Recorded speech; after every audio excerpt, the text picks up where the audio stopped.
अच्छा, redemption of debenture, ठीक है। बेसिक, हम एकदम बेसिक में नहीं जा रहे, डिबेंचर क्या होता है उस पर नहीं जा रहे, सीधा हम रिडेम्पशन पार्ट पे जा रहे हैं कि कंपनी के पास कुछ आउटस्टैंडिंग डिबेंचर्स है और अब अपने को उसको रिडीम करना है, ठीक है। दो पार्ट है, जब भी कंपनी को अपना डिबेंचर रिडीम करना होता है उसके पहले दो स्टैट्यूटरी प्रोविजन कंपनी को फॉलो करना पड़ता है। एक हो गया कि आपको डीआरआर बनाना पड़ता है और एक हो गया आपको डीआरआई खरीदना पड़ता है। डिबेंचर रिडेम्पशन रिजर्व क्रिएट करना पड़ता है, डिबेंचर रिडेम्पशन इन्वेस्टमेंट खरीदना पड़ता है। क्या खरीदना पड़ता है, ये लॉ में लिखा हुआ है कि आप कोई गवर्नमेंट सिक्योरिटी खरीद लो, सेंट्रल गवर्नमेंट का कोई बॉन्ड खरीद लो, कोई अनएनकम्बर्ड सिक्योरिटीज, मतलब ऐसा सिक्योरिटी जिसमें रिस्क एलिमेंट नहीं हो, इसमें फ्लक्चुएशन नहीं हो, वोलेटिलिटी नहीं हो, आप ऐसा सिक्योरिटी खरीद सकते हो। और डीआरआर आपको क्रिएट करना पड़ेगा अपने प्रॉफिट से, जो भी आप प्रॉफिट कमाएगा उससे आप पैसा को सेट असाइड कर देगा। अच्छा, अब दो रिक्वायरमेंट है, जैसे हम अगर पॉइंट 1 लिखता है कि हर डीआरआर कंपनी को बनाना है, कितना बनाना है, क्वांटम, क्वांटम का अगर बात करें तो 10%। 10% किसका, 10% of outstanding debenture, 10% of outstanding debenture, जितना भी आपका डिबेंचर है उसका 10% डीआरआर क्रिएट करें। सबसे पहला बात ये हो गया आपका क्वांटम। अच्छा, कब क्रिएट करेगा, 31 मार्च ऑफ जस्ट प्रीसीडिंग ईयर, जिस डेट को आपको रिडीम करना उसके ठीक पिछला जो भी 31 मार्च आए आपको उसके पहले क्रिएट करना। 31 मार्च जो भी आपका ईयर है उसमें आपको क्रिएट करना डीआरआर, ठीक है। अब क्वेश्चन ये आता है कि सर डीआरआर किसको क्रिएट करना है, अपने पास लिस्ट है, क्या चीज का लिस्ट है, किसको क्रिएट नहीं करना है इसका लिस्ट है। हम सिंपल आपको एक ही बात बोलेगा, आप ये याद रखो कि किसको क्रिएट करना है, who is liable to create, याद है किसी को, अनलिस्टेड, अदर अनलिस्टेड कंपनी,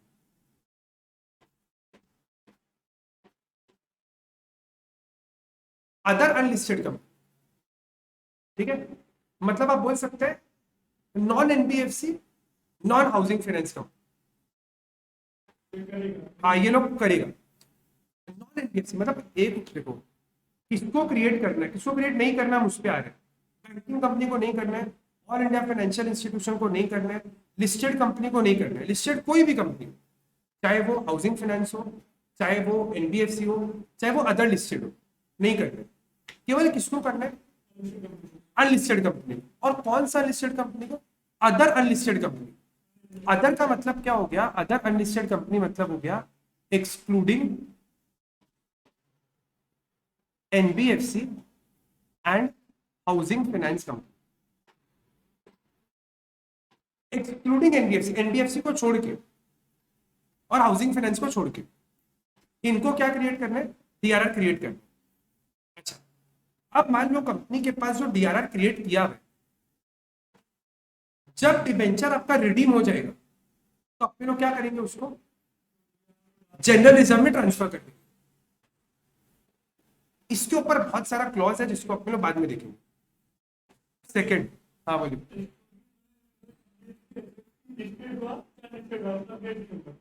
हाँ, एनबीएफसी को छोड़ के, एनबीएफसी हाउसिंग फाइनेंस कभी क्रिएट नहीं करना, चाहे वो लिस्टेड हो चाहे वो अनलिस्टेड हो, डीआरआर क्रिएट नहीं करना, नहीं करना। डीआरआई, कितना डीआरआई परचेज करना है आपको, 15% ऑफ आउटस्टैंडिंग डिबेंचर जो अगले साल रिडीम होने वाले। इसमें एक बार हम आउटस्टैंडिंग ही लिख रहे हैं, कब क्रिएट करना है, 30 अप्रैल के पहले, फर्स्ट नहीं 30 अप्रैल के पहले। ऑन और बिफोर मतलब 30 अप्रैल को भी चलेगा, आप ऑन और बिफोर लिख सकते हैं, ऑन और बिफोर। क्या होता है ना, जब भी आपका क्वेश्चन साइलेंट रहता है कि कंपनी कब डीआरआई खरीदा, तो आप कौन सा डेट ले सकते हैं, चाहे आप कोई भी ले सकते हैं, लेकिन बुक का इलस्ट्रेशंस में और पास्ट जो एग्जाम का जो अपने पास सजेस्टेड आंसर जाते हैं उसमें उन लोग जनरली 1 अप्रैल स्टैंडर्ड ले लेते हैं। आप कभी भी क्रिएट कर सकते हैं, आप 1 को करो, 15 अप्रैल को करो, 30 अप्रैल को करो, आपका इच्छा, लेकिन स्टैंडर्डाइजेशन को ध्यान में रखते हुए अगर कभी भी अपने को डेट नहीं दिया होगा तो अपने लोग क्या करेंगे, 1 अप्रैल को एंट्री पास कर देंगे। ये किसको क्रिएट करना है,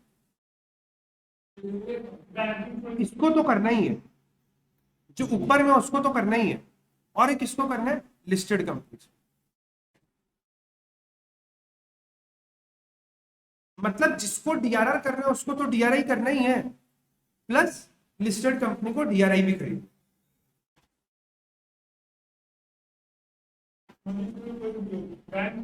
हाँ, बैंक बैंक नहीं, लिस्टेड लिस्टेड बैंकिंग कंपनी तो बैंकिंग को तो करना ही नहीं है। हाँ, लिस्टेड को करना है, listed NBFC, listed housing finance, सबको करना है। लेकिन बैंकिंग तो शुरू से एक्सक्लूड है, बैंकिंग कंपनी शुरू से एक्सक्लूड है। ठीक है,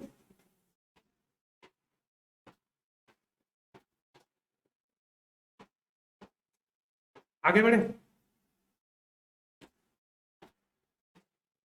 आगे बढ़ते हैं। अच्छा, एक बार फटाफटा एक दो क्वेश्चन।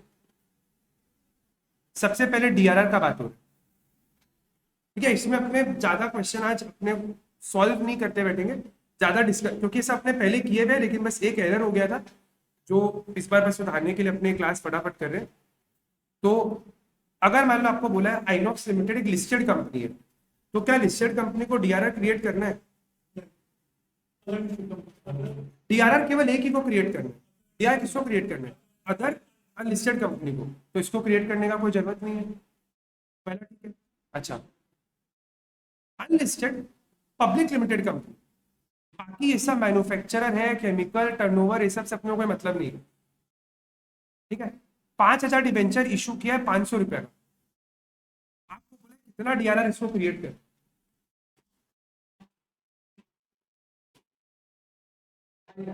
क्रिएट तो करना ही है ना, क्योंकि अनलिस्टेड है, अनलिस्टेड को तो करना ही है। तो ये लोग 2.5 लाख का डीआरआर क्रिएट करें, ठीक है।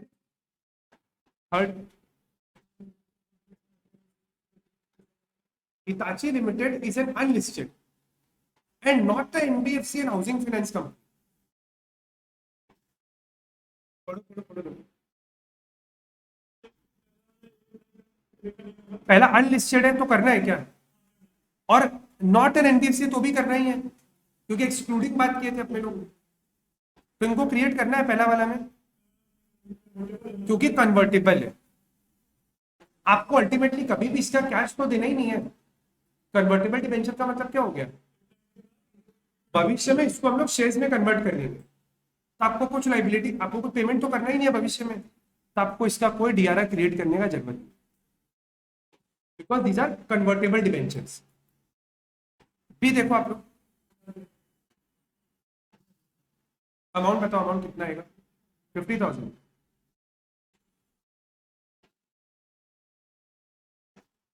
बाकी कोई बताएगा? बाकी लोगों को क्या लग रहा है?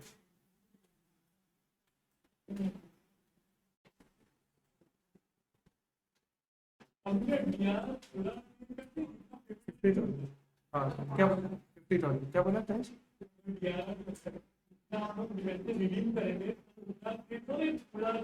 नहीं, जितना का आपका लाइबिलिटी है, जितना आपका आउटस्टैंडिंग, आज आपको जो चीज को आप कन्वर्ट कर देगा नए डिवेंचर में, उसका तो आपको कुछ देने का जरूरत ही नहीं है, उसका तो कुछ कैश आउटफ्लो होगा ही नहीं। कैश आउटफ्लो कितना होगा? केवल 25% का, तो 25% में कितना होता है? 5 लाख। 5 लाख का 10% यानी कि 50,000, तो 50,000 का आपको डीआरआर क्रिएट कर। हाँ,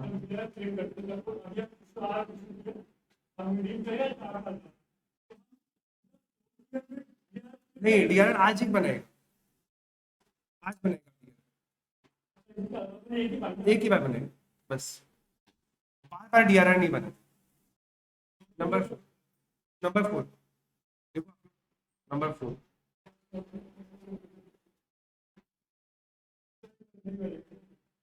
housing finance company, housing finance तो किसी को डीआरआर नहीं बना, क्योंकि लिस्टेड ऐसे ही एक्सक्लूडेड है, और अनलिस्टेड में केवल नॉन एनबीएफसी को बनाना होता है, तो ये इसको तो बनाने का जरूरत ही नहीं है। 5, लिस्टेड कंपनी है, बनाने का जरूरत ही नहीं है। आगे क्वेश्चन पढ़ के कोई फायदा ही नहीं है। 6 देखो आपका, लिस्टेड एनबीएफसी बनाना ही नहीं है। 7 हाउसिंग फाइनेंस बनाने का जरूरत ही नहीं है। 8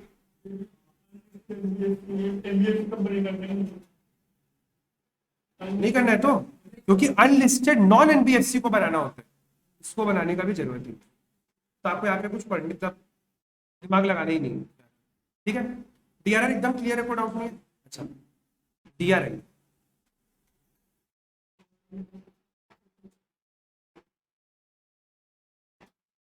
डीआरआई अपने को 15% क्रिएट करना है 30 अप्रैल के पहले। ठीक है, बताओ आप लोग 9 का बताओ। Nirbhaya chemical listed company, listed company को बनाना होता है क्या? डीआरआई तो अनलिस्टेड और लिस्टेड दोनों को करना होता है। हाँ तो बताओ 9 में क्या होगा?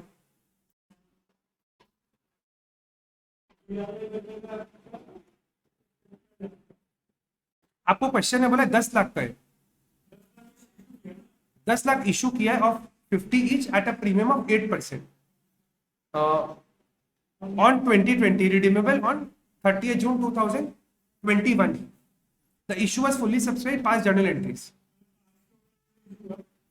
ये रुपीज है, रुपीज 1,50,000। अच्छा एक बात बताओ ना, इसको डीआरआर क्रिएट करना है क्या? क्योंकि लिस्टेड कंपनी है, लिस्टेड को डीआरआर बनाना ही नहीं है। और डीआरआई बनाना है क्या? डीआरआई, डीआरआई यस, कितना? 1.5 लाख। क्लियर है, कोई डाउट नहीं है। 10 देखो आप, 10 ही बनेगा क्योंकि बैंक है। एग्जैक्टली, कोई भी बैंकिंग कंपनी के ऊपर कुछ भी लागू नहीं है, ना डीआरआर ना डीआरआई, बैंक है। अच्छा क्वेश्चन,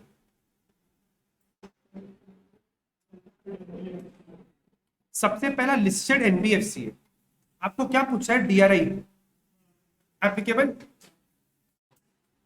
क्योंकि लिस्टेड एनबीएफसी हो, लिस्टेड हाउसिंग फाइनेंस हो, अदर लिस्टेड हो, सबको बना। ठीक है,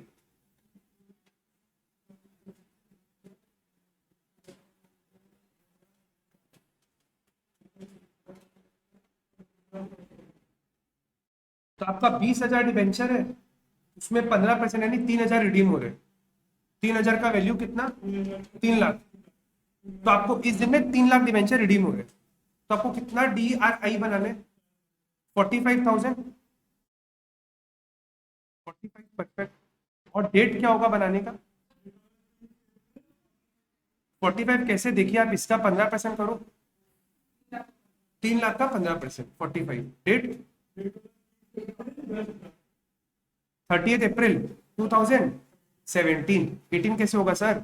18 तो बाद में हो गया ना। ठीक है अर्षित, 17 होगा ना। ठीक उसके पिछला जो मार्च पड़ा, ठीक उसके पिछला जो अप्रैल पड़े। ठीक है, लेकिन अगर अपने को क्वेश्चन में कोई डेट नहीं देगा तो अपने लोग कोशिश करेंगे इसको 30 अप्रैल ना लिख के 1 अप्रैल लिखे।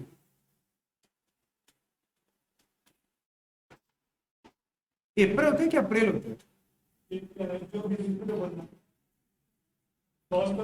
हाँ मार्च में होते क्या? सोफिस्टिकेटेड लोग अप्रैल बोलते हैं ना, हम लोग थोड़ा देहाती लोग, हम लोग अप्रैल बोल देते हैं। मैं तो सामने वाले को देख के निकलता है, सामने वाला देखते थोड़ा सा मतलब वैसा वाला है तो अप्रैल बोल देता है, देखता अपने टाइप का है तो अप्रैल निकल जाता है। आगे बताओ नेक्स्ट। अगला साल आपका 25% डिबेंचर रिडीम हो रहा है, तो मतलब हो गया आपका कितना? 20,000 का 25%, 5 लाख का 15%, हाँ 75,000। लेकिन यहाँ पर कैच है, यहीं पे मेरा गलती हुआ था बताने में, तो उसको ध्यान से सुनना। लॉ क्या बोलता है?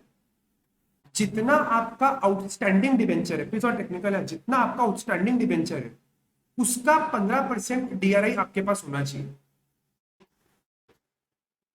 वापस बोल रहे हैं, लॉ क्या बोल रहा है कि जितना आपके पास आउटस्टैंडिंग डिबेंचर है। अच्छा एक बात बताओ, ये जो डिबेंचर है, ये जो डीआरआई है, ये जो डीआरआई है, इसको हम खरीदेगा कब? 1 अप्रैल 2018 को। हम आपसे पूछ रहे हैं 1 अप्रैल 2018 को कितना आपका डिबेंचर रिडीम होने वाला है एक साल? 5 लाख का। पिछला वाला तो आउटस्टैंडिंग है ही नहीं, वो तो रिडीम हो चुका, वो तो डिबेंचर है ही नहीं मेरे पास। तो मेरे को कितना डीआरआई मेंटेन करना है? 75। पहले से कितना मेंटेन है? मतलब नया कितना खरीदना पड़ेगा? 30,000। बस यही कैच है। टोटल नहीं करेंगे, क्यूमुलेटिव नहीं होगा। जितना अगले साल रिडीम होने वाला है उसका 15% मेंटेन होना चाहिए। वापस बोल रहे हैं, जितना अगला साल रिडीम हो रहा है उसका 15% मेंटेन होना चाहिए। अगला साल कितना रिडीम हो रहा है? 5 लाख का। 5 लाख का हो रहा है ना, उसका कितना मेंटेन करना है? 75,000। पहले से कितना बनाया हुआ है? 45। तो अभी बनेंगे 30। क्लियर आप लोग यहाँ तक का डिस्कशन? इसके बाद और इंटरेस्टिंग। अब आप लोग देखो, इसके बाद आपके पास कितना था? 20 लाख का था। अच्छा, कितना का डिबेंचर रिडीम होगा? 3 लाख का। 3 लाख में आपको कितना डीआरआई मेंटेन करें? 45,000। 45,000 आपके पास है कितना? आज के रेट में 75 है। आपको मेंटेन कितना करना है? केवल 45। 30 का क्या करेगा? बेच देगा।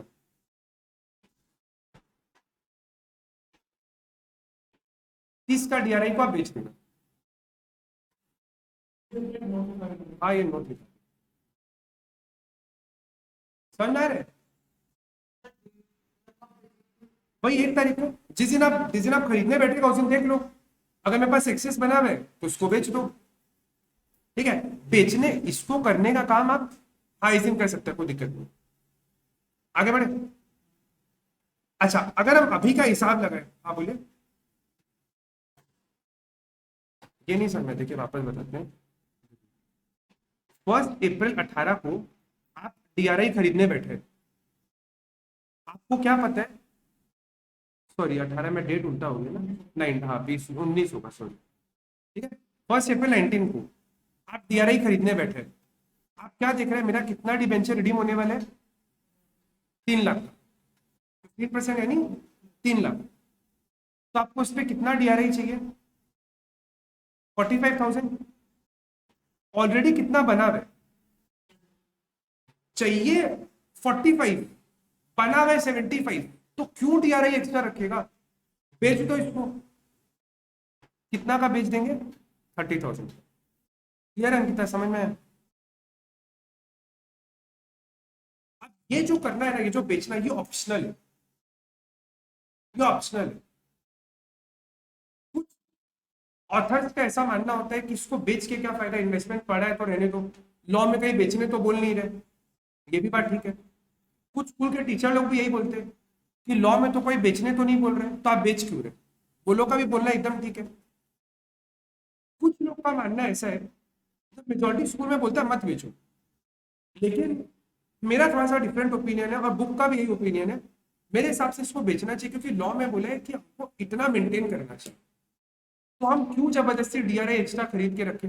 हम उसको बेच के बिजनेस में इन्फ्यूज करेगा, वर्किंग कैपिटल की तरह यूज करेगा। मेरा ये प्रैक्टिकल पॉइंट ऑफ व्यू से यही थॉट प्रोसेस है। लेकिन अगर आप नहीं बेचता है तो भी चलेगा, बेचता है तो भी चलेगा, योर कॉल। दोनों एक्सेप्ट होता है, बट हम ये बोलेगा भाई बुक के प्रोसेस से जाओ और बेच दो।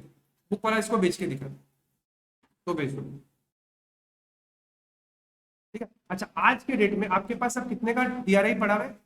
45। 45। नेक्स्ट कितना का रिडीम होगा? 5 लाख का। तो आपको फिर 5 लाख का खरीदना है कितना? 75,000। कितना का पड़ा हुआ है? 45। 30 आप फिर से परचेज कर लेना। कब परचेज करेगा? 1 अप्रैल 2020।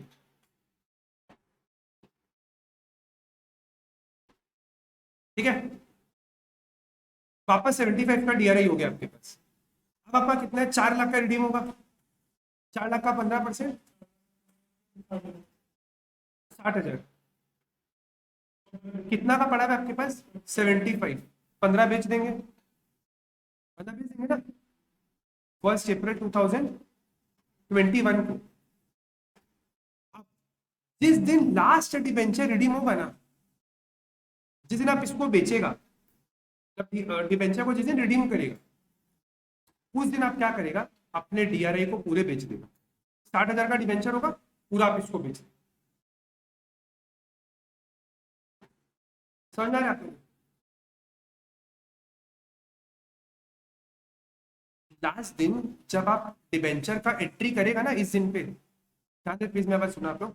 इस दिन जब आप इस दिन एंट्री क्या करेगा, सबसे पहले ड्यू करते हैं अपने लोग, ड्यू याद है ना आप लोग को, जैसे 12% डिबेंचर टू डिबेंचर होल्डर,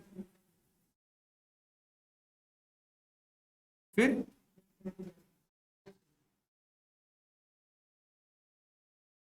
फिर बैंक टू डीआरआई, कितना, 60,000, 60,000, जितना बचा बनेगा सारे को बेच दे।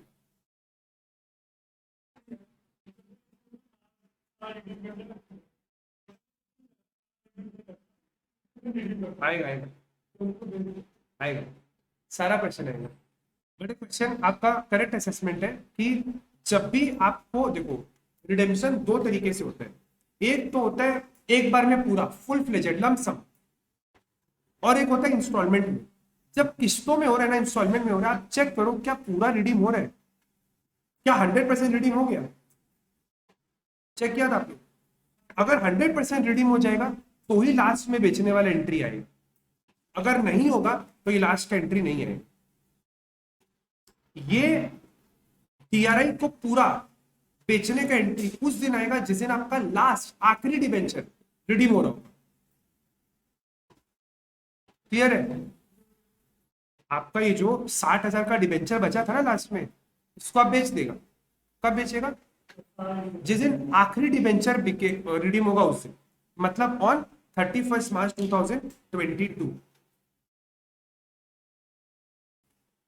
A listed company issued 10,000 10% debenture at par redeemable at 5% premium in 4 equal annual installment।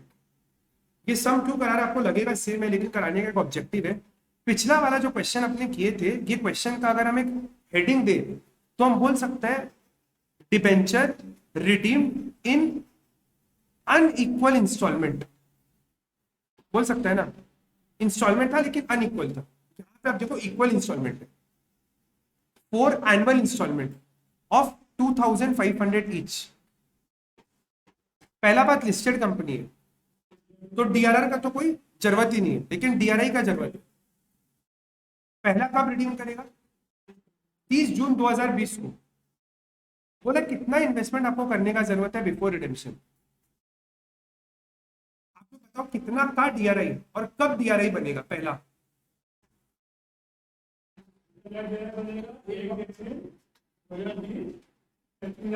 1 April 2020 और अमाउंट 37,500। सब लोग मानते हैं बात? क्लियर है? 1 अप्रैल 2020 37,500। इसके बाद,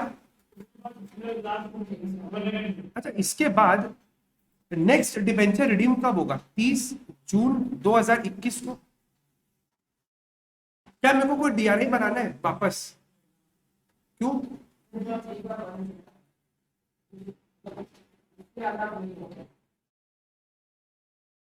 ठीक बोल रहा है,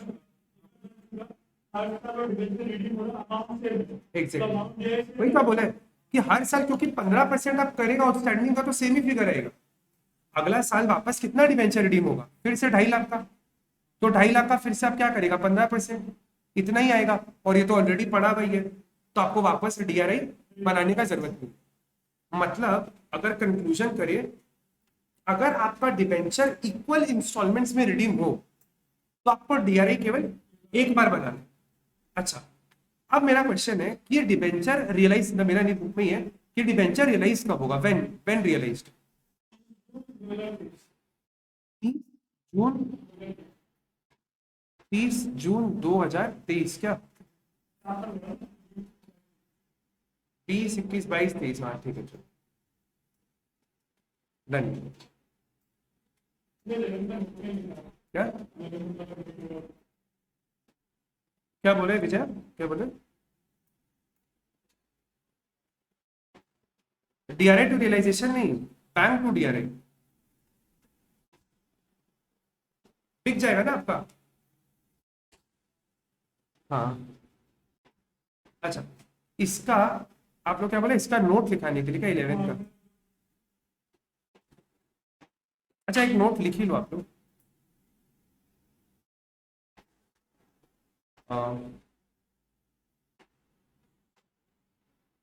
15% ऑफ, 15% ऑफ, अच्छा नहीं एक second,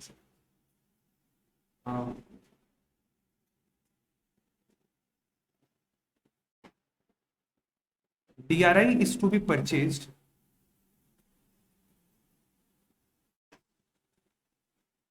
slash created at the rate 15% of outstanding debenture to be redeemed in the next financial year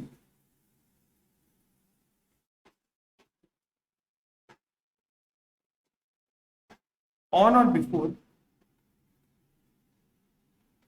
30th April of the current year। जब आप लोग लाइन पढ़ो देखो, आप लोग को लैंग्वेज जो हम बोला उससे आप लोग लिंक कर पा रहे कि कुछ उल्टा पुल्टा हो गया language.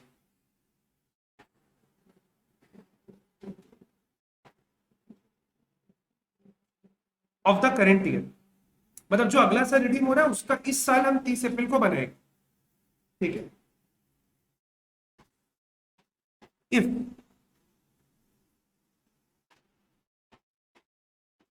debentures are, if debentures are redeemed in unequal installments,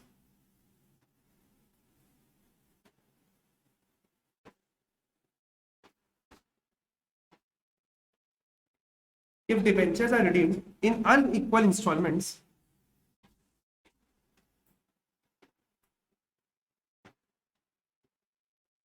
DRI will be, DRI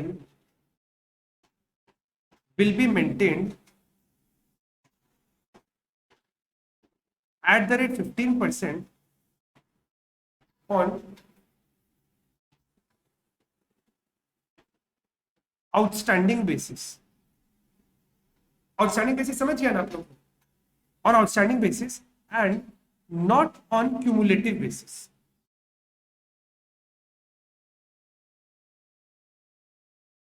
देखो आप लोगों को शायद बहुत ज्यादा बेटर समझ में, and not on cumulative basis मतलब आपको उसको एक्यूमुलेट नहीं करते जाना, 15% आपका मेंटेन होना चाहिए। If at any point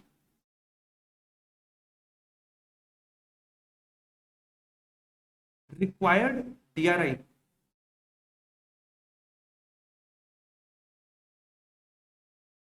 is less than available DRI, the difference may be realized।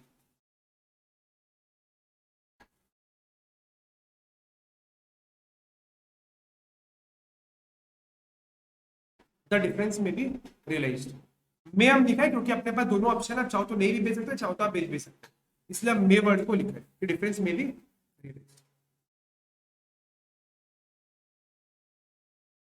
लेकिन ध्यान आप लोगों को बस खाली क्या रखना है कि जब भी इंस्टॉलमेंट में रिडीम हो तो आपका 100% डिबेंचर रिडीम हो जाना चाहिए। अगर आपका कभी भी 100% से कम रिडीम होता है, 100% से कभी भी कम रिडीम होता है तो आप अपने DRI को लास्ट में बेचेगा, ठीक है। अच्छा नहीं, अगर 100% से कम हुआ तो DRI को बेचना नहीं है, लास्ट वाला जो उसको एकदम जब आखिरी डिवेंचर रिडीम होगा तभी उसको बेचेगा। देखो 14 देखो आप।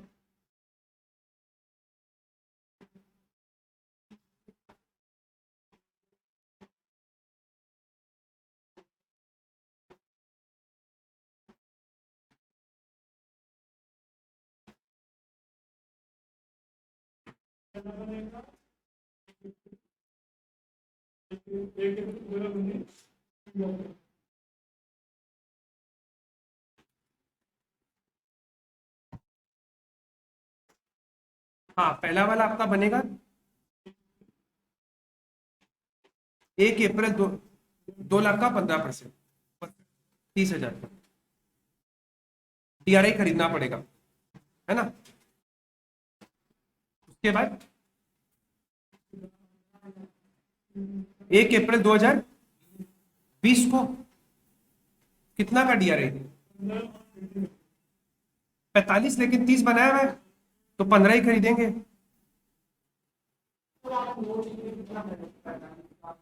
आपको ब्रैकेट में दिखाना पड़ेगा 45 माइनस 30 दैट इज 15। आप इसको टेबल की तरह बना सकते हैं, ठीक है।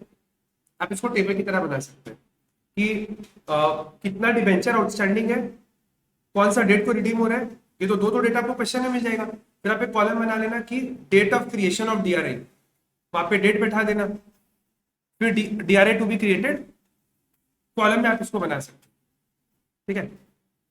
कॉलम, अगर आपको कोई डाउट हो रहा है कॉलम के हेडिंग में, तो एक बार इलस्ट्रेशन देखना, इलस्ट्रेशन में भी सेम इन लोग कॉलम बना के ही करके दिख रहे हैं, ठीक है। तो हम बहुत ज्यादा फॉर्मेटिंग में नहीं जा रहे, वो आप लोग खुद स्मार्ट ऐप पर उसको देख लेना, हम खाली जो टेक्निकल चीज समझाने का बस वो बता दें,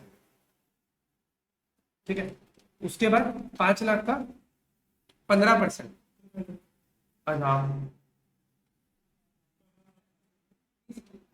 30 का बनाना पड़ेगा नेट में आपको, क्योंकि आपको 75 चाहिए ना। 5 लाख का 15% 75, पहले से कितना बनाया हुआ है 45, तो आपको इस साल 30 का परचेज करना है।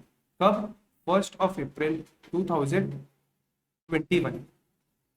और लास्ट में जब आपका डिबेंचर रिडीम होगा, कौन से डेट को? 31 जुलाई 2021, जो लास्ट रिडेम्पशन डेट है, इस दिन आप क्या करेगा? अपने डिबेंचर को बेच देगा। कितना बेचेगा? 75,000, क्योंकि इतना आपके पास क्यूमुलेटिवली बचा हुआ, इसको आप बेच देगा।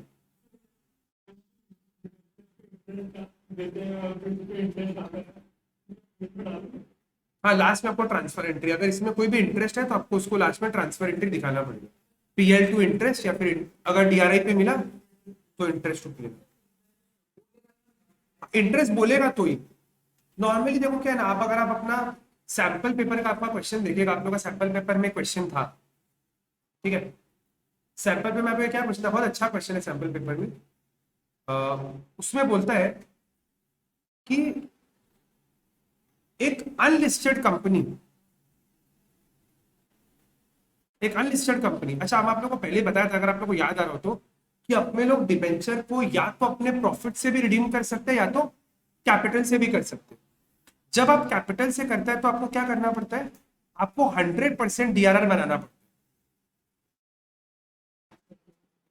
कोई बात नहीं, आप ऐसा समझो, क्वेश्चन ये दिया था कि एक अनलिस्टेड कंपनी है, ठीक है, एक अनलिस्टेड कंपनी है, वो मैक्सिमम मैक्सिमम कितना डिबेंचर अपने कैपिटल से रिडीम कर सकते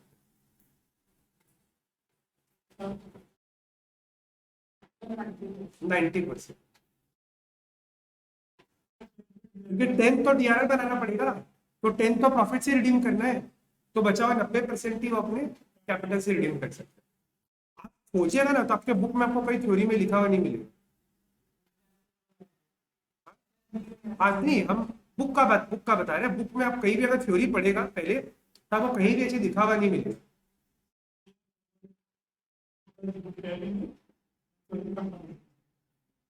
बता रहे आपको कि अगर आप कहीं भी अपना बुक का थ्योरी पढ़ेगा तो आपको बुक में लिखा हुआ नहीं मिलेगा, लेकिन एग्जैक्टली सेम चीज डीके गोयल में दिया।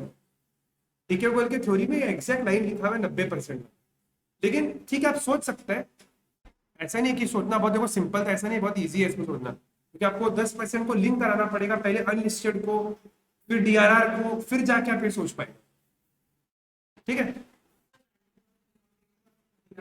10% तो DRR से कर रहे हैं, DRR मतलब प्रॉफिट से पैसा निकाल रहे हैं, तो 10% तो आपको प्रॉफिट से रिडीम करना ही पड़ेगा। मैक्सिमम कितना कर सकता है? 90% कैपिटल से कर सकता है। तो वेरी गुड क्वेश्चन मेरे हिसाब से, तो मतलब बहुत अच्छा क्वेश्चन बनाया है। अच्छा, ISC के बुक को देखते हैं, CBSE के बुक को देखेगा तो लगेगा कि अरे बुक से उठा के बना दिए।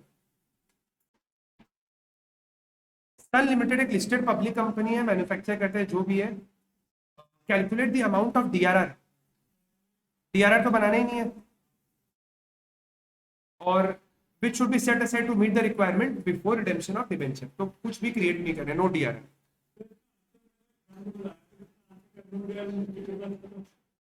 हाँ, क्योंकि आपको देखो इसमें आपको क्वेश्चन क्या पूछ रहा है, कैलकुलेट द अमाउंट। आपको ये तो नहीं बोला जर्नल बताओ, इशू का एंट्री बताओ, रिडेम्पशन का एंट्री बताओ। सिंपल क्वेश्चन क्या पूछ रहा है, calculate the amount of DRR. तो डीआरआर नहीं बनेगा, लेकिन केवल लिखेगा no DRR will be created, तो भैया हम तो मार्क्स नहीं देगा। आपको रीजन लिखना पड़ेगा, आपको लिखना पड़ेगा कि no DRR will be created as a listed public company is specifically excluded from calculation from complying with the provision of creation of DRR। बस अपनी लैंग्वेज में उसको लिख देना, बस थोड़ा सा इलेबोरेट करके। खाली नो लिखने से तो नहीं चलेगा, नो नॉट रिक्वायर्ड, रीजन देना पड़ेगा कि भैया लिस्टेड पब्लिक कंपनी को स्पेसिफिकली एग्जामिशन दिया गया फ्रॉम क्रिएशन ऑफ डीआरआर, तो उनको क्रिएट करने का जरूरत नहीं है। देखो है तो ये कंपनीज एक्ट है, कंपनीज एक्ट, ठीक है। हाँ, 2000।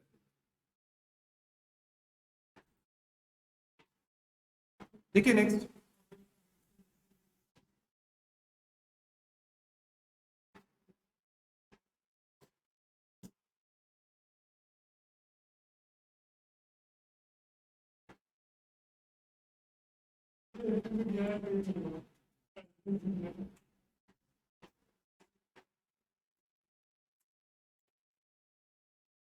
डीआरआर नहीं होगा इसमें। देखो आपको इसमें क्वेश्चन में करने क्या बोले,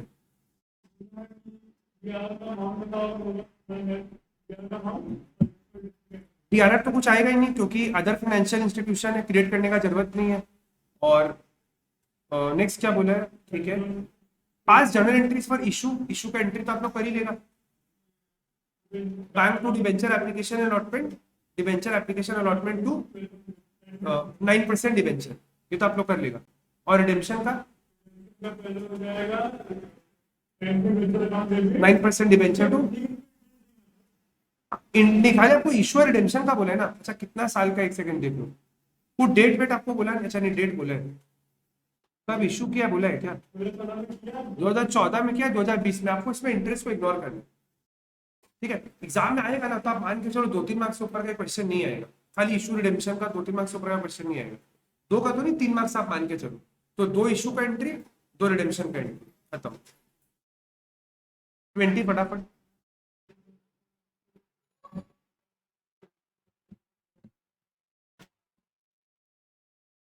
अनलिस्टेड नॉन एनबीएफसी सब कुछ एप्लीकेबल है इसके ऊपर, होगा।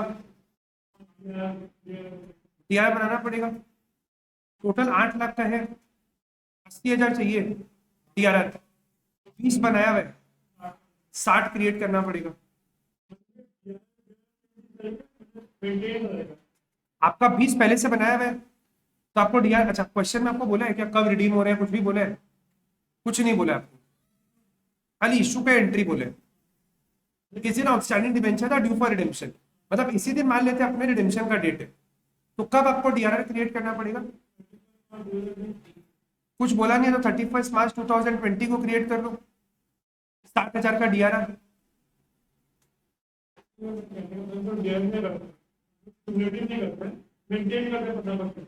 वो डीआरआई, डीआरआर, हाँ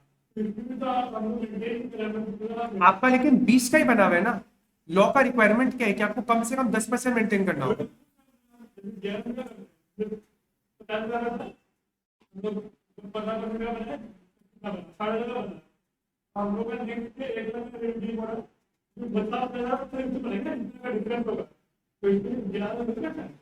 इसमें क्या है, जितना भी आपका आउटस्टैंडिंग डिबेंचर होगा आपको उसका डीआरआर क्रिएट करना।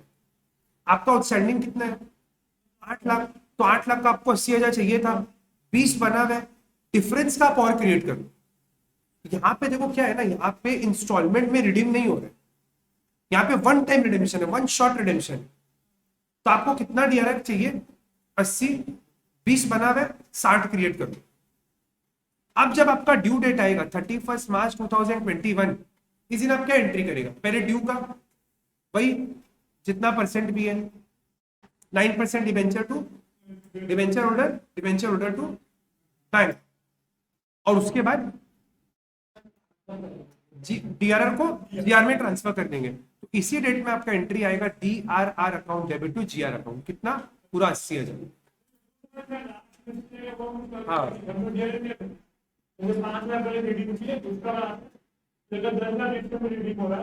यहाँ पे आउटस्टैंडिंग जो यहाँ पे आपको एक ही बार क्रिएट करना है, डीआरआर आपको हर साल क्रिएट नहीं करना है, आपको एक ही बार क्रिएट करना है। ये क्वेश्चन में पहले से कम क्रिएट किया हुआ था, इसीलिए हम वापस क्रिएट कर रहे हैं। डीआरआई में क्या होता है, पिछला जितना आउटस्टैंडिंग रिडीम हो गया उसको भी चेक करो, अगला साल कितना होना है उसको चेक करो। डीआरआई में एक बार क्रिएट करने के बाद 10 लाख का डिबेंचर 1 लाख क्रिएट किया, बात खत्म। अब आपको दिमाग नहीं लगाना है, अब जब जब रिडीम होगा तब तक उसका प्रोपोर्शनेट अमाउंट जीआर में ट्रांसफर करेगा। जैसे हम बताते हैं, समझ लो आपको मेरा बात, जैसे मान लो आपका 1 अप्रैल 2020 को 10 लाख का डिबेंचर इशू किया, ठीक है। आप मान लो ईयर क्लोज करते टाइम 31 2021 को डीआरआर बना दिया, कितना, 1 लाख। अब आपका क्या हुआ, 1 अप्रैल 2025 को मान लो 1/4 डिबेंचर रिडीम हुआ, मतलब 2.5 लाख का रिडीम हो गया। जिस दिन रिडीम होगा उस दिन आप क्या करेगा, इसका 1/4 प्रोपोर्शनेट डीआरआर को जीआर में ट्रांसफर करें। आपको ये एक ही बार क्रिएट कर, तो इस डेट में आप क्या करेगा, 25,000 रुपया ट्रांसफर कर देगा जीआर में, फिर अगला डेट में फिर 25, फिर 25, फिर 25, बस ठीक है। 23 देखो आपको,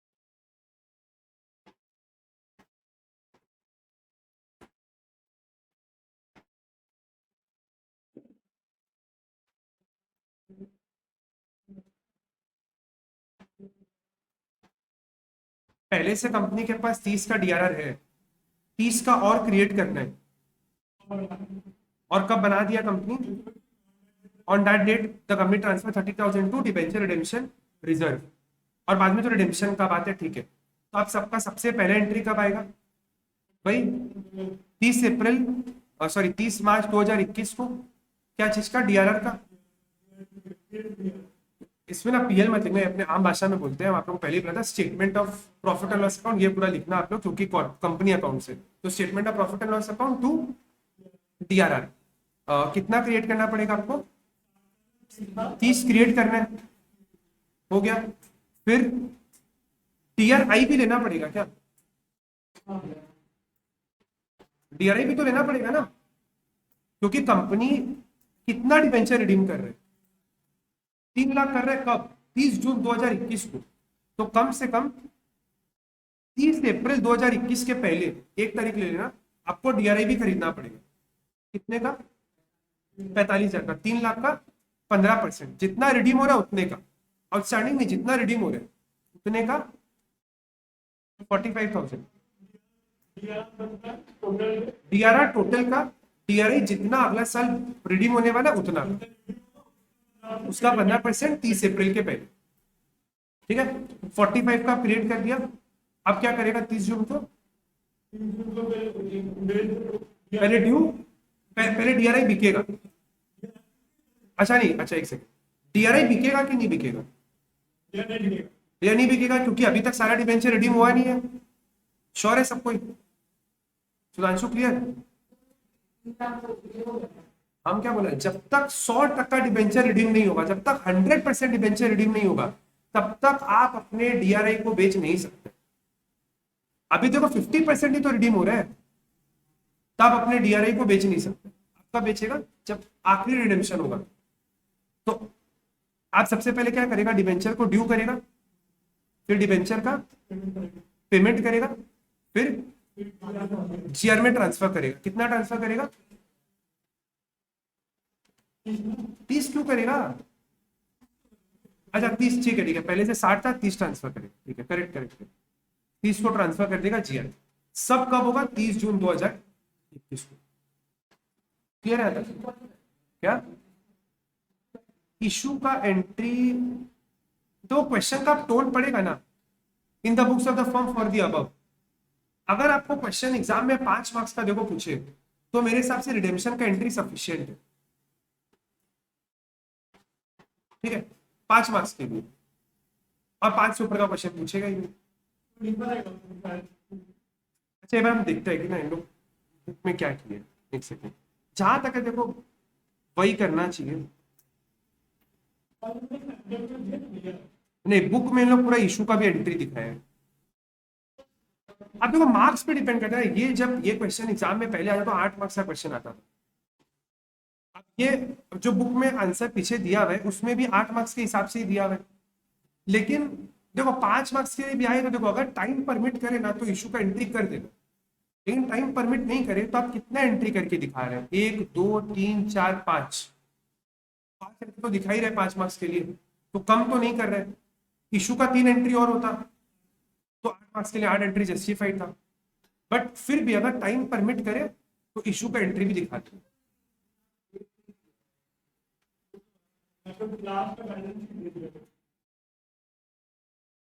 तो क्या है? हाँ ठीक है, अगर आप मानो डेट को ब्लैंक छोड़ देना, कुछ मत करना, डेट का जो कॉलम बनाता है उसमें इशू डेट लिख देना, डेट नहीं दिया तो इशू डेट करके एंट्री कर देना। ठीक है, इन लोग पूरा ही दिखाया, मतलब डिबेंचर इशू का एंट्री पूरा दिखाया है, फिर वही डीआरआई खरीदने का, बाकी तो से कोई दिक्कत नहीं। क्या नहीं, interest interest generally TDS VDS बोलते हैं ना तभी इंटरेस्ट करना, या इंटरेस्ट क्वेश्चन चला के बोल देगा कि इंटरेस्ट का एंट्री आप करके देखो।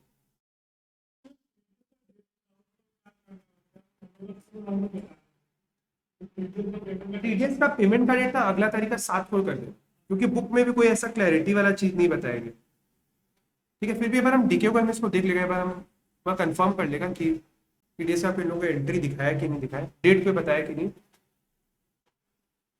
25।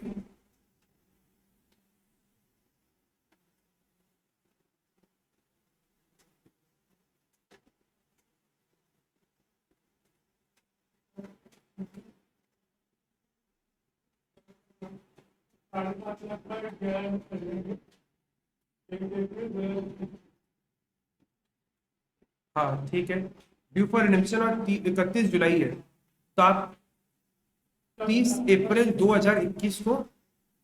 अच्छा पहले तो कौन सा कंपनी है भाई ये तो देख लो, तो डीआरआर तो एप्लीकेबल है ही नहीं, डीआरआई जरूर बनाना पड़ेगा। 30/4/2021 के पहले 50 लाख का 15%, 7.5 लाख, 7.5 लाख का आपको डीआरआई बनाना है।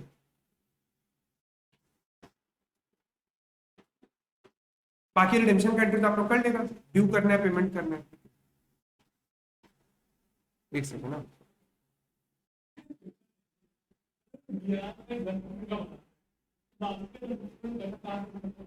आपका कैपिटल से निकाल। अच्छा ड्रॉप नोट्स तो आपके सिलेबस में है ही नहीं, और ओपन मार्केट भी है नहीं। ठीक है, एक दो क्वेश्चन और करते हैं अभी, ऐसे भी अपने बहुत लेट स्टार्ट किए थे। अरे अब आप लोग को हैबिट हो गया ना, तब 2 घंटा के पहले तो कोई चिक चिक करेगा ही नहीं। ड्रॉप नोट्स थोड़ी नहीं, ड्रॉप नोट्स नहीं, 33 लास्ट क्वेश्चन, ड्रॉप नोट्स और ओपन मार्केट दोनों नहीं है। मतलब आपके स्टार्टिंग में बुक में थ्योरी में लिखा हुआ है सब है, लेकिन रिड्यूस सिलेबस में 2 को आता है इस साल के लिए।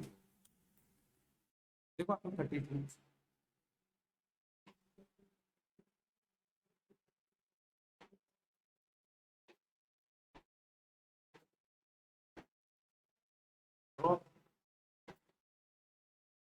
तब है क्या? अच्छा सॉरी सॉरी, तब तभी तब ठीक ही बोल रहा है, ड्रॉप लॉट्स है।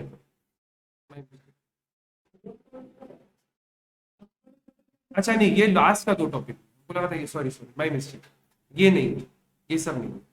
हाँ, open purchase of open own debenture नहीं है, और ओपन मार्केट नहीं है, ये वाला है। ठीक है, तब पहले इसी को करते हैं, समझ आएगा। 39।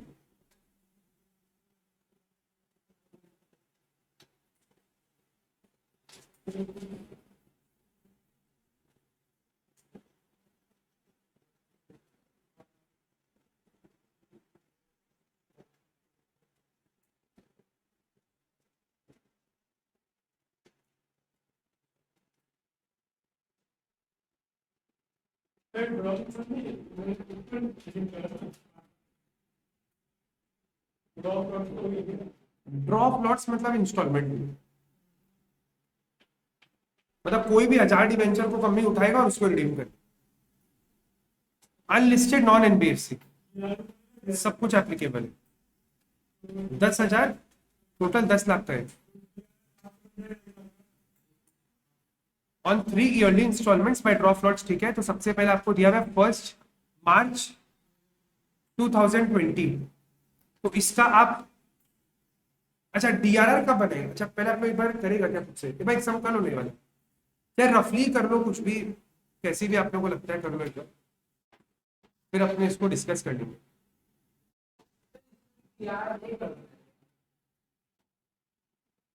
क्या चीज?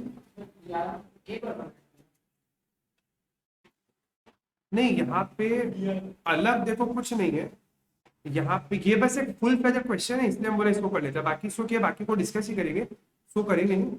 ये बस एक क्वेश्चन में सब कुछ कवर हो जाएगा, इसीलिए कि आपका मल्टीपल डीआरआई बनाना पड़ेगा, मल्टीपल बार डीआरआई रिडेम्पशन होगा, और डीआरआई बिकेगा कि नहीं वो देखना पड़ेगा। तो बस एक कर ले रहे हैं, बाकी फिर सब डिस्कस ही करेंगे। 5 मिनट लगेगा, कर लो आप।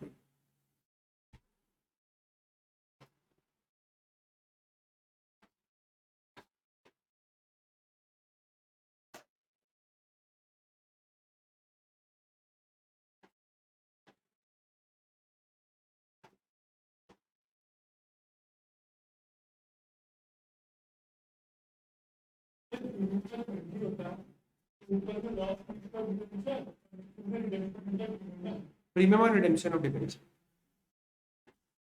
सबसे पहले आपको यहाँ पे इशू का एंट्री पूछा। हाँ, तो पहला एंट्री आपका कब आएगा? 1 अप्रैल 2016 को।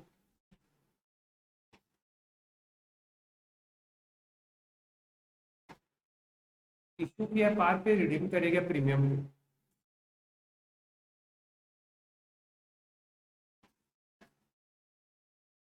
तो पहला एंट्री क्या किया आप लोग? Bank account debit to debenture application 10 lakh 10 lakh,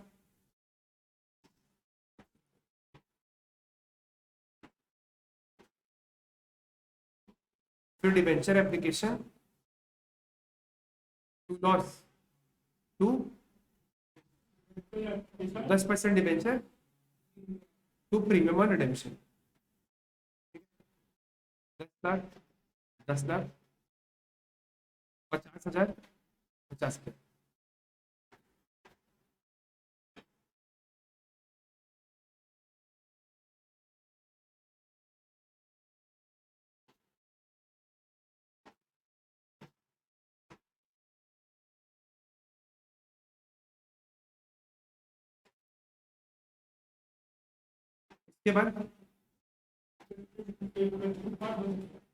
इसके बाद आपका डेट आएगा 31 मार्च 2017। इसमें आप क्या करेगा? सबसे पहले इस लॉस को राइट ऑफ करेगा पीएल से। ये जो लॉस है इसको तो अपने को पीएल में डालना पड़ता है ना, तो आप लिखिएगा statement of PL to loss on issue of debenture, या फिर लॉस ऑन रिडेम्पशन। क्या जी? 31 मार्च को राइट ऑफ करेगा ना। हाँ, लॉस को राइट ऑफ करेगा। क्या? नहीं नहीं, सेम मेंटेन, उसको अलग करो, statement of PL to loss on redemption of debenture.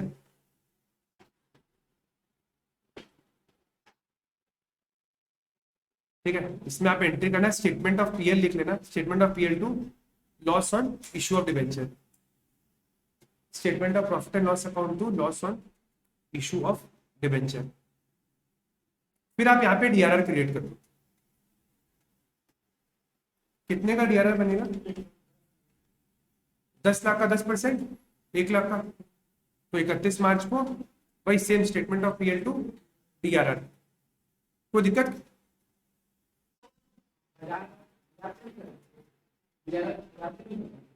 नहीं, 10,000 डिबेंचर है ना। डीआरआर एक बार बनेगा पूरे पे, कितना रिडीम हो रहा है उससे मतलब नहीं है, एक बार बनेगा पूरे पे। ठीक है, बोलिए। हाँ तो ईयर एंड पे आप पूरे यही तो बोले 31/3/2017 को 10 लाख पे 10% यानी बन गए।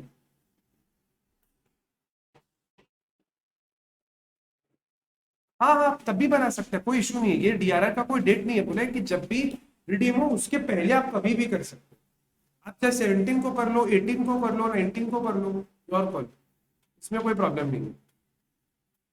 ऑन और बिफोर बोला है, ऑन और बिफोर 31 मार्च, तो आप कभी भी कर सकते हो, इसमें कोई इशू नहीं है।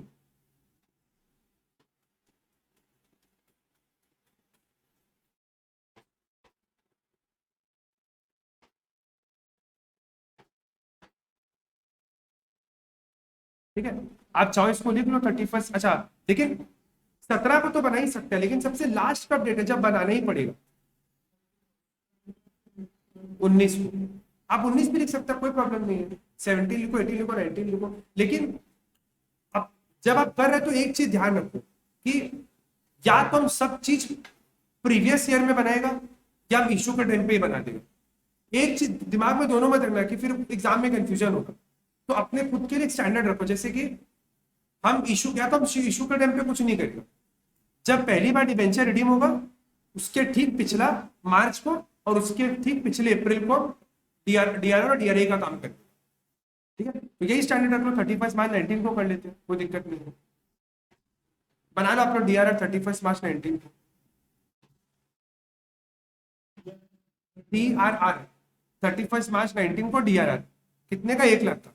अब आपको क्या करना है, 30 अप्रैल 2019 को, 30 अप्रैल हो 1 अप्रैल हो, आपका इच्छा, डीआरआई परचेज करेंगे अपने लोग।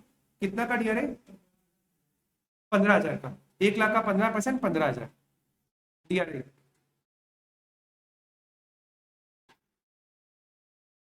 ठीक है, 30 अप्रैल को डीआरआई खरीदेंगे ना 15,000 का। ठीक है, अब आपका कौन सा डेट आ गया? अब आपका डेट आ गया 1 अप्रैल 2020 का। Sorry sorry, 1 March, sorry 1 March 2020। Debenture to debenture holder, debenture holder to bank.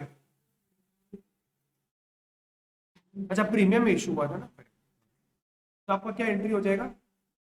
10% debenture premium और redemption to debenture holder of debenture holder to bank.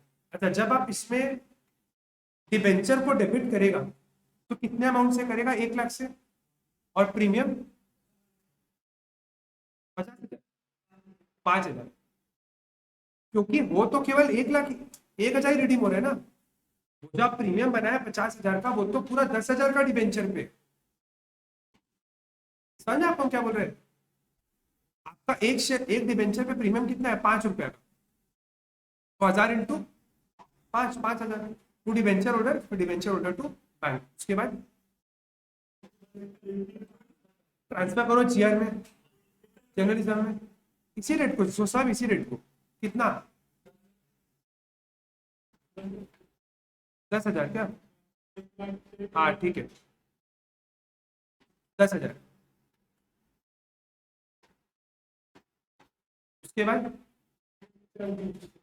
उसके बाद 30/4/2020 को टीआरआई कितने का?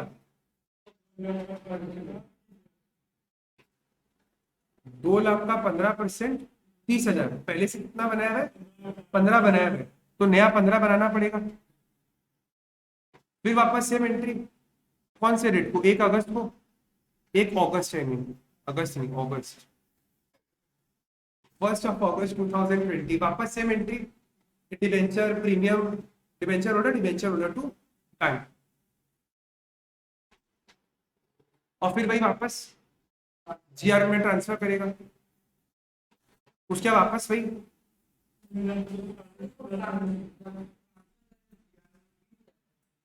जीआर में जब ट्रांसफर करेगा प्रोपोर्शनेट, जैसे आपका आपके पास टोटल कितना डीआरआर में पैसा है, 1 लाख रुपया, 1 लाख में 20% ही तो रिडीम हो रहा है, तो 1 लाख का 20%, 20,000 को आप जीआर में ट्रांसफर कर देंगे, ठीक है। फिर वापस से आप क्रिएट करेगा, तो 45 चाहिए आपको, 30 डाला है तो 15 फिर क्रिएट करना पड़ेगा, फिर से वही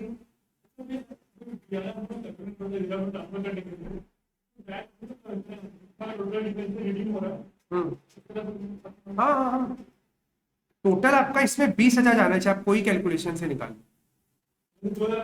हाँ हाँ एकदम। अच्छा, इंपॉर्टेंट क्वेश्चन ये है कि 1 मार्च 2021 को आपका लास्ट एंट्री क्या पड़ा जीआर में ट्रांसफर करने का, 30,000 आप ट्रांसफर कर दिया, और कोई एंट्री आएगा क्योंकि डीआरआई सारा बिका नहीं है अभी, 3 4 5 6 4,000 बाकी है, इसीलिए अपने डीआरआई को बेचेंगे नहीं, DRI will not be sold unless last debenture is redeemed.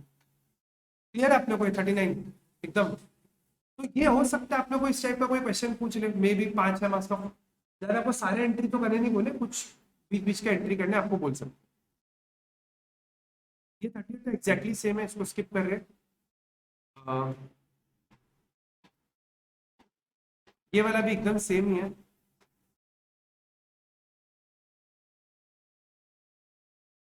ये सब ठीक है। अब आप लोग इस सबको क्वेश्चन देख लेना, ये सब एक ही जैसा ही है, वही unlisted non NBFC 9,000, 3 equal instalment, company at balance of 25,000, तो ये ठीक है, आप लोग कर ही चुका।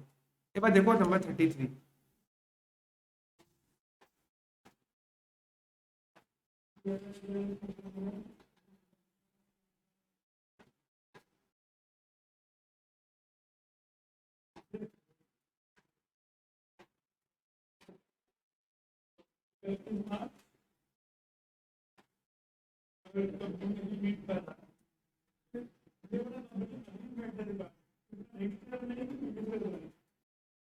एक अप्रैल 2020 को the following balances appeared in the books of blue green limited, ठीक है, अनलिस्टेड नॉन एनबीएफसी, मतलब इसके ऊपर सब कुछ एप्लीकेबल है। 12% डिबेंचर रिडीमेबल ऑन 31 मार्च 2021, तो अपने क्या, आपने यही बात की ना, जो रिडीम होगा उसके ठीक पिछला मार्च में और ठीक पिछला अप्रैल में अपने काम कर लेंगे, मतलब अपने लोग 31 मार्च 2021 को, 31 मार्च 2021 को अपने लोग डीआरआई और डीआरआई दोनों करेंगे।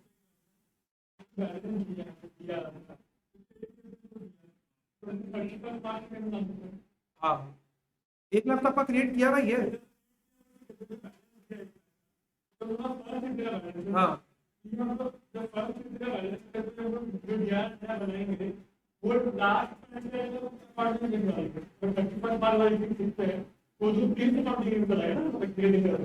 हाँ, तो आप क्वेश्चन क्या बोले हैं, लॉ क्या बोलता है, जिस साल आपको डिबेंचर रिडीम करना है उसके पिछला जो भी मार्च आए उस तक, वहां तक आपका डीआरआर क्रिएट होना चाहिए।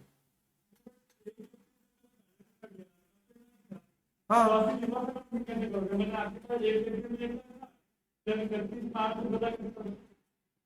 क्यों नहीं होगा, ये 1 अप्रैल को तो मेरा हम बैलेंस तान के लाए ना,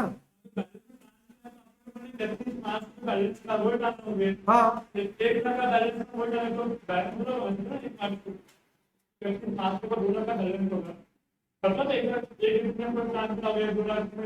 हाँ, ये जो आपका 1 अप्रैल है, ये जो आपका 1 अप्रैल है, ये तो 2000 कौन से फाइनेंशियल ईयर में क्रिएट हुआ होगा, 1920 में ना, ये जो 1 लाख क्रिएटेड है ऑलरेडी, ये तो 1920 का है। अब हम क्या कर रहे हैं, 2021 में क्रिएट कर रहे हैं ना, वो डिबेंचर जो 21-22 में रिडीम हो रहे, क्लियर है ना, तो 1 लाख का आप क्रिएट कर लेगा, कोई दिक्कत ही नहीं है। कब, 31 मार्च 2021 को कर लो, ठीक है, और 30 अप्रैल 2021 के पहले पहले आप डीआरआई भी परचेज करो, डीआरआई का तो आपके पास कुछ बैलेंस है भी नहीं।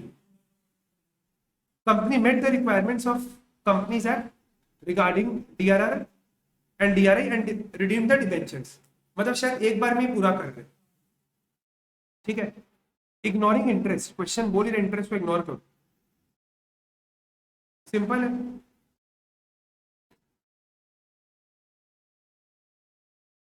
ये बात 31 केवल देख लो, आप लोग पढ़ लो एक बार।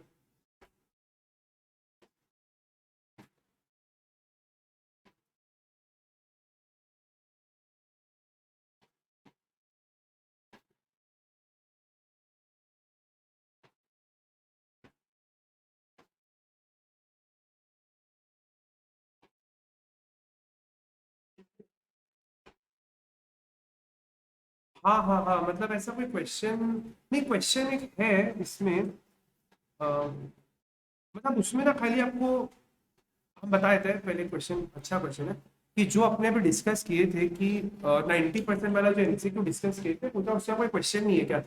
आप बस ध्यान रखना कि आपको जब क्वेश्चन देगा ना, तो आपको क्वेश्चन में सब बोल देगा कि the debentures are to be redeemed out of capital. तो आप जब डीआरआर बनाएगा ना, तो 100% का डीआरआर बनाना पड़ेगा।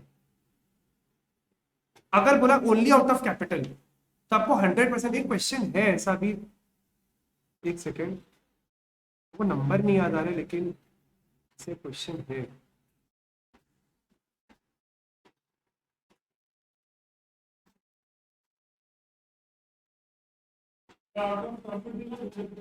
Out of profit 24।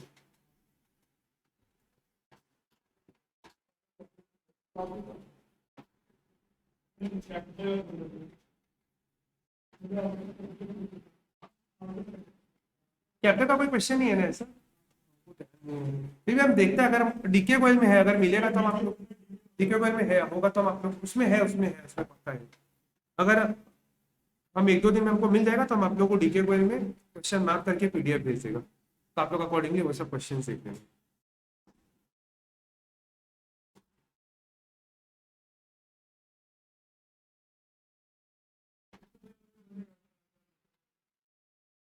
इसमें आपका जो डिबेंचर है वो 5 लाख का है।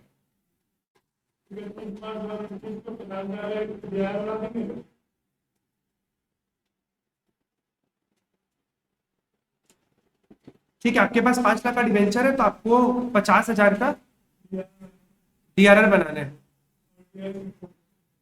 ठीक है, कर ही लेगा ना, आप लोग को दिक्कत है नहीं इसमें। देखो, एसपीआर से डीआरआर नहीं बनते, एसपीआर का केवल 4-5 यूज है।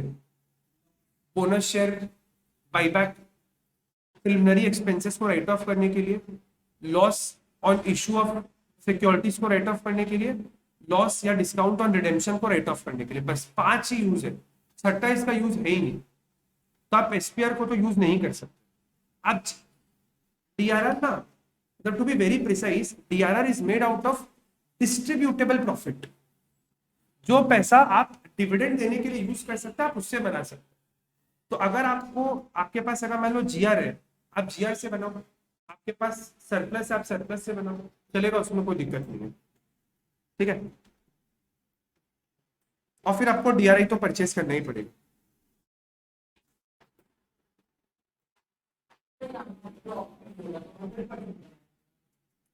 कहाँ पे बोले?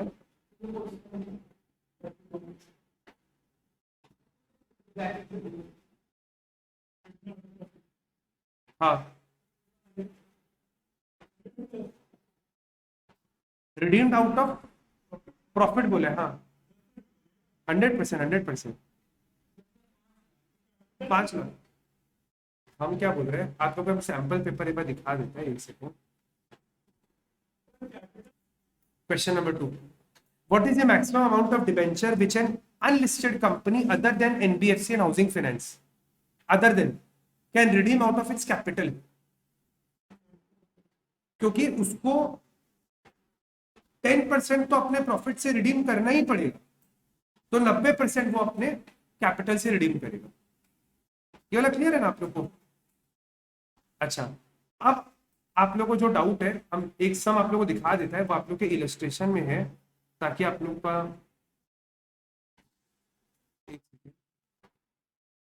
अच्छा एक दो और क्वेश्चन है पता है थ्योरी का, जो आप ये रहा पहले आप लोग ये देख लो एक बार।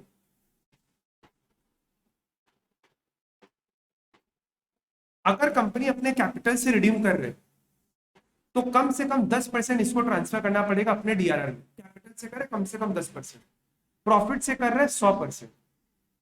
Out of capital and profit, ये जो अभी जिस पे एग्जाम में क्वेश्चन है, एक अनलिस्टेड कंपनी कितना कैपिटल से कर सकते हैं, तो 10% तो उसको प्रॉफिट से करना है, बाकी 90% मैक्सिमम कैपिटल से कर सकते हैं।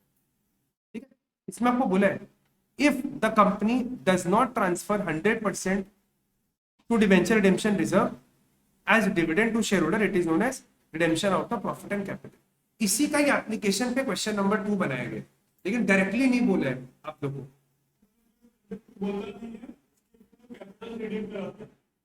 नॉर्मली जब कुछ नहीं होता अपने हमेशा कैपिटल से रिडीम कर, बोलेगा प्रॉफिट से तो हम लोग प्रॉफिट से रिडीम करें। अच्छा, और एक दो क्वेश्चन है जो आप लोग ना, कौन सा, हाँ एक सेकंड एक सेकंड, हम एक दो चीज बस आप लोग को बता देते हैं, आप लोग इसको देख लेना एक बार, जब एग्जाम के पहले एटलीस्ट ये वाला चीज के बाद देख के जाना कि कौन कौन सा सिक्योरिटीज में आप अपना पैसा इन्वेस्ट कर सकते हैं। ठीक है, मेरे को लगता है इसमें कुछ शायद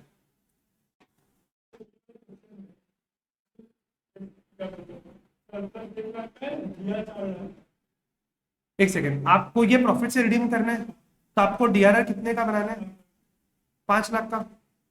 उसमें आपका एसपीआर आप यूज नहीं कर सकते, 4 लाख का जीआर है, 1 लाख का पीएल है, दोनों यूज कर लो। तो आपका जनरल एंट्री क्या हो जाएगा, GR account debit, PL account debit to DRR. Order है, सबसे पहले आपको अपना सरप्लस यूज करना है, उसके बाद जीआर यूज करना।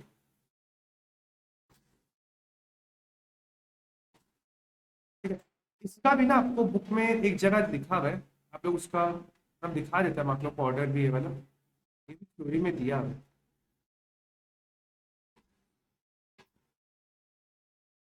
Amount shall be transferred to DRR out of profit of the company that is available for payment of dividend। तो एक नाम आता है जिसको अपने बोलते हैं डिविडेंड इक्विलाइजेशन रिजर्व, आप उसको भी यूज कर सकते हैं। जैसे क्या होता है, कोई कंपनी इस साल बहुत मुनाफा कमाया, बट उसको पता है कि भैया प्रॉफिट साइक्लिक नेचर का है, इस साल अगर बहुत प्रॉफिट आए तो अगला साल कम प्रॉफिट आएगा। तो हम लोग इस साल बहुत प्रॉफिट कमाए लेकिन उतना डिविडेंड नहीं देंगे, डिविडेंड थोड़ा ही देंगे। अगर मान लो कंपनी 100 रुपया कमाता है, उसमें 5 रुपया डिविडेंड देता है, तो 95 क्या हो जाते हैं, रिटेन अर्निंग्स। कंपनी क्या करता है, 95 को रिटेन अर्निंग्स में नहीं डाल के 5 रुपया को डाल लेता है डिविडेंड इक्विलाइजेशन रिजर्व में, और बाकी 90 को डाल देता है रिटेन अर्निंग्स। कि कल को अगर बाई चांस मेरा प्रॉफिट कम भी आए ना, तो एटलीस्ट हम 5 रुपया तो डिविडेंड दे ही दे, पिछले साल को मैचअप करने के लिए। शेयर प्राइस ड्रास्टिकली गिरेगा नहीं, मार्केट में नाम बना रहेगा कि चलो कंपनी डिविडेंड बांट रहे हैं, इसीलिए तो आप इसको भी यूज कर सकते हैं डीआरआर क्रिएट करने के लिए। ठीक है, इसका एक ऑर्डर दिया हुआ तो था हमको, हाँ ये रहा। It should be noted that dividend can be paid from general reserve, मतलब आप इसको यूज कर सकते हैं, डिविडेंड इक्वलाइजेशन रिजर्व इसको यूज कर सकते हैं, सरप्लस को यूज कर सकते हैं। 3 आइटम को आप यूज कर सकते हैं डीआरआर क्रिएट करने के लिए। ठीक है,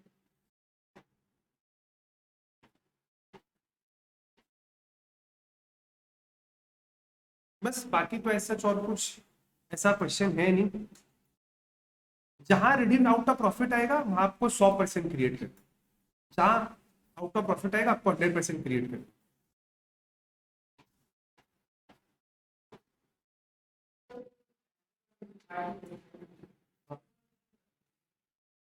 90%, ये वाला ना क्वेश्चन 2, 90%। क्यों, आप देखो एक क्वेश्चन क्या बोला है, other than unlisted non NBFC, इसके ऊपर क्या डीआरआर एप्लीकेबल है? हम बोल रहे हैं अनलिस्टेड कंपनी है ना, question company unlisted other than NBFC and housing finance, तो इसके ऊपर डीआरआर एप्लीकेबल है, मतलब इसको 10% तो प्रॉफिट से निकालना ही पड़ेगा साइड। तो अपने कैपिटल से कितना रिडीम कर सकते हैं? 90%। 10% तो मैंडेटरी प्रॉफिट से रिडीम करना ही पड़ेगा। देखो डीआरआर आपको मिनिमम 10% बनाना पड़ता है, मैक्सिमम आपका इच्छा जितना बनो, आप 100% भी बना सकते, लेकिन कम से कम 10% तो बनाना ही पड़ेगा। 10% आपको प्रॉफिट से ही रिडीम करना पड़ेगा। तो कैपिटल से कितना रिडीम कर सकते हैं? मैक्सिमम 90%। तो वही इसका आंसर है, 90%। बोलिए।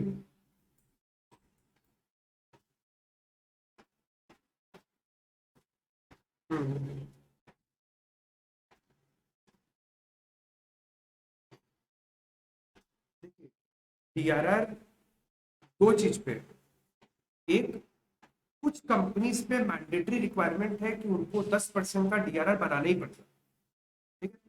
आज आप जैसे बात सोच के देखो, एक बैंकिंग कंपनी को डीआरआर बनाने से एग्जेम्पशन है, ठीक है। एक बैंकिंग कंपनी को डीआरआर बनाने से एग्जेम्पशन है। आपको क्या लगता है वो पूरा डिबेंचर कहां से रिडीम करता हो? आउट ऑफ कैपिटल, क्योंकि उसको डीआरआर बनाना ही नहीं है, तो कहां से रिडीम करेगा? 100% आउट ऑफ कैपिटल। तो अगर आपको कल को कोई क्वेश्चन आ जाता है that a listed banking company वो मैक्सिमम कितना कैपिटल से रिडीम कर सकते हैं? 100%। मिनिमम 0%। अरे बाबा आपको डीआरआर बनाने से एग्जाम मत बनाओ, ऐसा तो नहीं है क्या बना ही नहीं सकता है, बना तो सकता ही है, आपका इच्छा। लेकिन एक अनलिस्टेड कंपनी को 10% डीआरआर बनाना ही होगा। तो आप 100% डिबेंचर को अपने कैपिटल से रिडीम नहीं कर सकते, 10% तो आपको प्रॉफिट सेट असाइड रखना ही पड़ेगा। क्लियर है प्रियंका हम क्या बोल रहे हैं? ठीक है।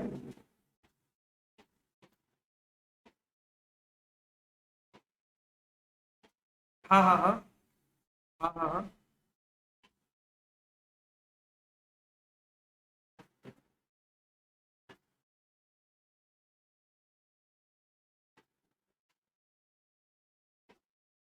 हम्म।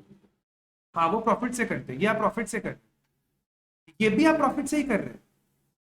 इसमें आप क्या कर रहे हैं? 100% पैसा अपने प्रॉफिट से निकाल के सेट असाइड कर रहे हैं और उससे आप डिबेंचर को रिडीम कर रहे हैं। यहाँ पे आप केवल 10% प्रॉफिट से निकाल रहे हैं और बाकी 90% पैसा कहाँ से लाएगा? अपने कैपिटल से लेकर आएगा। आप एक चीज और पढ़ के देखो, ये वाला लाइन पढ़ो आप एक बार, ये वाला। It means redemption of debenture without transfer of profit to DRR.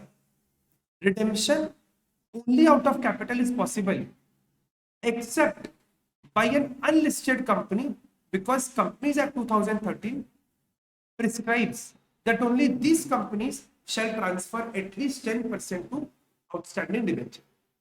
मतलब एक अनलिस्टेड कंपनी को कम से कम 10% अपने प्रॉफिट से पैसा निकालना पड़ेगा। आप जो इस साल कमा रहे हैं उसे 10% साइड रखो, बाकी पैसा कहां से लाएगा? कैपिटल से रिडीम करो, कैपिटल से रिडीम कर सकता है।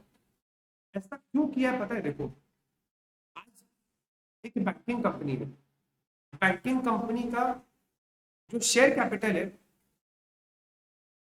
छोड़ो इसमें ना लॉजिक लगेगा नहीं, सॉरी सॉरी, इसमें लॉजिक लगेगा नहीं, दूसरा चैप्टर है। हाँ बोलिए।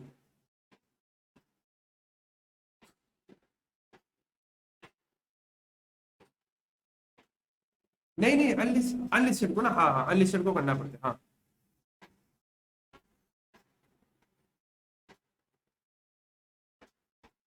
ये लिस्टेड कंपनीज के लिए, लिस्टेड के लिए।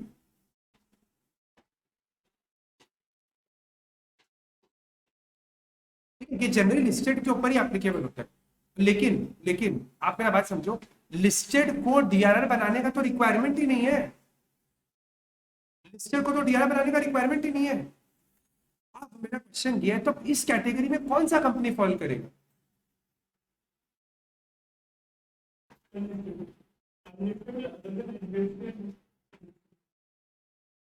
ये वाला जो है इसमें कौन फॉल करेगा? इसमें आपका फॉल करेगा unlisted, non NBFC and housing finance company. इसमें कौन करेगा? Unlisted, housing finance, non NBFC company. क्योंकि क्योंकि लिस्टेड वाला को तो डीआरआर क्रिएट करने का जरूरत ही नहीं है। लिस्टेड वाला को, एनबीएफसी को, हाउसिंग फाइनेंस को, किसी को करने का जरूरत नहीं है। ये देखो क्या होता है ना, जब कंपनी डिबेंचर इशू करता है, वो कॉल लेता है या वो अपने डिबेंचर सर्टिफिकेट पे इसको टर्म्स में लिख के देता है पीछे में कि हम आपके डिबेंचर को आउट ऑफ प्रॉफिट रिडीम करेगा कि आउट ऑफ कैपिटल रिडीम करेगा। अकॉर्डिंगली आपको करना पड़ता है। एक और वैलिडेशन इस बात पे, एक बार आप लोग इस क्वेश्चन में वापस आओ, पढ़ो एक बार।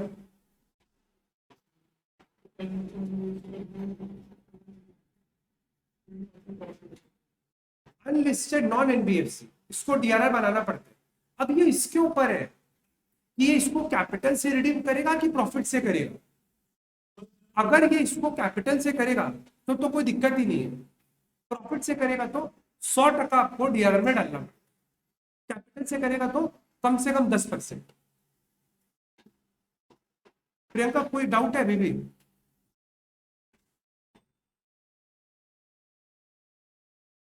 हाँ हाँ हाँ, सब जगह। देखिए, आप एक बात समझो, डीआरआर जो क्रिएट होता है, ये कहां से क्रिएट होता है?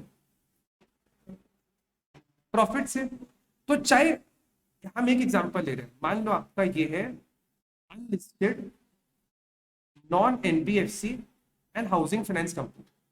इसके पास दो ऑप्शन, या तो ये अपने डिबेंचर को आउट ऑफ कैपिटल रिडीम करेगा या ये अपने डिबेंचर को आउट ऑफ प्रॉफिट रिडीम करेगा। अगर ये कैपिटल से करेगा तो ये डीआरआर कितना क्रिएट करेगा? कम से कम 10%। और अगर प्रॉफिट से करेगा तो पूरा 100%। लेकिन जो बैलेंस 90% है, वो कहां से आएगा? इस केस में बैलेंस 90% पैसा कहां से आएगा? कैपिटल से। और यहाँ पे तो इसका कोई स्कोप ही नहीं।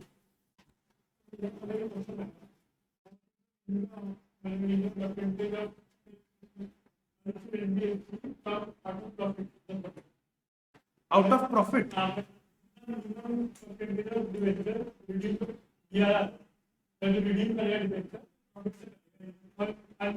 देखो, प्रॉफिट से ना आपको मिनिमम नहीं बोला है, आप एक बार वर्ड पढ़ लो। यहाँ पे एटलीस्ट वर्ड कहीं भी नहीं बोला है। अगर आप प्रॉफिट सेट कर रहे हैं तो वहां पे मिनिमम का कुछ नहीं है। अच्छा,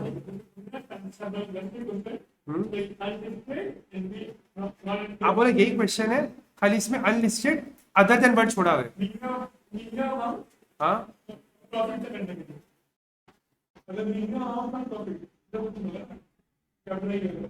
अच्छा समझ गया। आपका क्वेश्चन है कि अगर यही क्वेश्चन है पूरा क्वेश्चन नंबर 1, इसमें आउट ऑफ कैपिटल की जगह आउट ऑफ प्रॉफिट लिखा, मैक्सिमम की जगह मिनिमम 100%। अगर आप अपने प्रॉफिट से रिडीम कर रहे हैं 100%। अगर आप अपने प्रॉफिट से रिडीम कर रहे हैं तो आपको 100% मिनिमम मैक्सिमम कुछ नहीं है उसमें। अगर आप अपने प्रॉफिट से रिडीम कर रहे हैं तो आपको 100% डीआरआर बनाना पड़ेगा, एक पैसा ऊपर नहीं, एक पैसा नीचे नहीं। अगर आप कैपिटल से रिडीम कर रहे हैं तो आपके पास दो चीज का कॉम्बिनेशन का ऑप्शन है कि आप 10% प्रॉफिट से कर लो, 90% कैपिटल से कर लो। अगर आप प्रॉफिट से कर रहे हैं तो आपके पास कोई ऑप्शन ही नहीं है, 100% आपको डीआरआर क्रिएट करना पड़ेगा। तो अगर यहाँ पे वर्ड होता ना आउट ऑफ प्रॉफिट तो इसमें क्वेश्चन बन ही नहीं सकता मिनिमम मैक्सिमम। अगर बन भी गया तो मिनिमम भी 100%, मैक्सिमम भी 100%। क्योंकि यहाँ पर आपको देखो, आप वर्ड समझो लॉ में, यहाँ पे एटलीस्ट वर्ड नहीं बोले, यहाँ पर देखो बोले एटलीस्ट, एटलीस्ट मिनिमम 10, मैक्सिमम 100 करो ना, 100% कर लो। अगर कंपनी, अगर मान लो इसी क्वेश्चन में आपको बोलता मैक्सिमम की जगह मिनिमम वर्ड बोलता, मिनिमम, कोई भी यहाँ पे आपको जो वर्ड बोला है कि आपको कम से कम 10% अपना डीआरआर बनाना पड़ेगा, तो मैक्सिमम कितना कर सकते हैं आप? अगर आप कैपिटल से भी रिडीम कर रहे हैं तो मैक्सिमम आप कितना डीआरआर बना सकते हैं? 100%। ये तो मिनिमम का क्राइटेरिया है ना, मिनिमम 10, मैक्सिमम 100। यहाँ पर मिनिमम एंड मैक्सिमम बोथ 100%। समझ में आप लोगों को? प्रियंका बोली अभी भी कोई अगर कोई गिला शिकवा रह गया तो?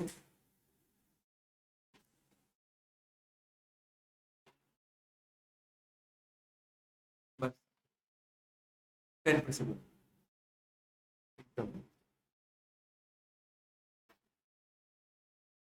ठीक है। और अगर आप लोग कोई टॉपिक अगर आप लोग करना हो, अगर आप लोग नहीं करेगा तो कल फिर हम सीबीएसई वाला को एनपीओ का एक बार क्लास करा देगा।